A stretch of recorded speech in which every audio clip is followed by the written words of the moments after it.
Children, today we are going to learn a beautiful poem written by Sarojini Naidu.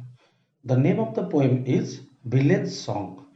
The name here is written as Village Song because the words used in the poem are very simple and very understandable. That is why it is written as or it is named as a Village Song. We know that marriage is an important event in person's life. Every parent needs to every parent needs to or every parent wants that the children of them should be got married and maintain a happy and healthy life. So every parent's thought is that. So in this poem, but a child, a young girl who is not willing to get married, जे कि marriage करने पे चाहूनी. So what is the reason behind it? Why does the child say so? Why is the child refusing to get herself married? This is beautifully described by the poet Sarojini Naidu. So in this poem, the mother, it is a conversation between two persons. One is the mother and another is the girl. The situation is that everything is ready for the marriage, but at the nick of the moment, the child does not want to get married. So the mother pleads the child, requests the child, convinces the child to get herself married. So how the mother convinced? Honey child, whither are you going? Would you cast your jewels all to the breezes blowing? Would you leave the mother who on golden grain has fed you? Would you grieve the lover who is riding forth to wed you? Here, the mother addresses the child as honey child. Why is she addressing the child as honey child?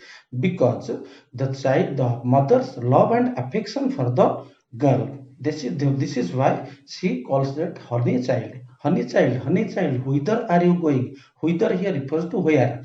The mother asks the child, oh honey child, where are you going? Would you cast your jewels all to the breezes flowing? Would you cast your jewels? Cast here refers to throw away. Would you throw away your throwing away of the jewels? That means refusal of marriage. The child does not want to get herself married. So would you cast your jewels to the breezes blowing? Breezes blowing here refers to empty space. Would you leave the mother who on golden grain has fed you? Would you leave the mother? The mother here refers to that affectionate mother, that lovable mother. Are you going to leave her without getting yourself married? Then, who on golden grain? Golden grain here refers to different kinds of delicious foods. Who provides you delicious foods or beautiful foods or lovable foods, and that you are refusing to the marriage, you are going to leave her. Then would you grieve the lover? Grieve here refers to give sadness to. Would you grieve the mother who is, would you grieve the lover who is riding forth? Riding forth here refers to riding by a horseback. Fourth here refers to towards, to marry you. That means in this conversation or in this question, the mother pleads the girl and asks the girl where she is going and what is the cause of her refusal to the marriage.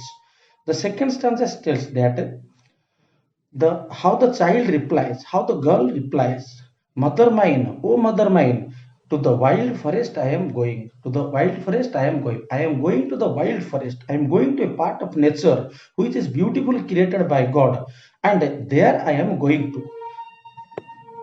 The child answers that, O mother mine, to the wild forest I am going, that I am going to the wild forest, where upon the champa boughs, the champa buds are blowing. Where upon the champa boughs here refers to branches, where there are a lot of champa trees, and in its branches, beautiful flowers are blowing. Blowing here refers to spreading with a good smell. To the quail-haunted river isles where lotus lilies glisten. I am going to the quail-haunted river isles. Why it is written that quail-haunted? Quail means a bird, a singing bird which is called as cuckoo. A quail-haunted. Haunted here refers to frequently visited. Quail is a bird which is frequently visited to a place which is good in climatic condition. So it is written that to the quail hunted river isles where lotus lilies glisten. Lotus and lilies are two beautiful flowers. So three flowers are mentioned here. One is champa, another is lotus, another is lily. The voice of the fairy folk are calling, oh listen. Oh listen means she is indicating to mother, oh mother, listen that. The voice of the fairy folk are calling. The voice of the fairy folk here refers to the different types of good sounds of the objects of nature. Really, fairy here refers to ଆମେ ପରି ବୋଲି କହୁଛେ.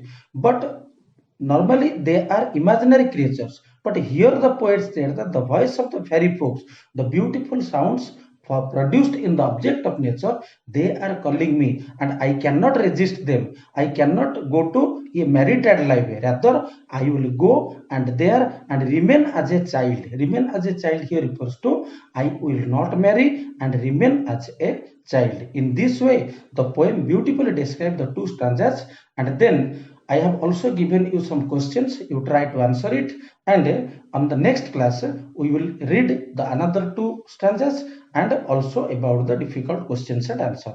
Thank you.